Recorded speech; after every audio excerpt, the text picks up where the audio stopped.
Uh, Technology to me is just a tool. And the piece that's really important in terms of this model is really understanding who's in charge of the technology. And if we don't have something that we are aspiring to as human beings that really keeps our sanity together, then the technology will take on a life of itself. So do I see anything getting in the way of it? Yeah, the lack of not having an understanding of value and the aspirations of what our Constitution was about, the aspirations of some of the things that we claim in our faith, or the aspirations of what we believe about humanity. So how do we want to behave as human beings going forward? What's really important to us? What do we really value? We value our family. We value peace. These are things that we value. But are we going to be willing to stand up, or are we going to allow the technology to take on a life of its own? And that doesn't mean having regulation and have to regulate everything, but you do have to have some discussion, and you do have to have some parameters around how we want to live and what's the impact of that going to be on our society.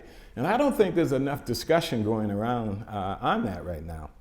And one of the things I talk about in my upcoming book is what would happen if we brought all together the intelligentsia that we have on this subject to say, what is going to be the impact of, let's say, VR, virtual reality?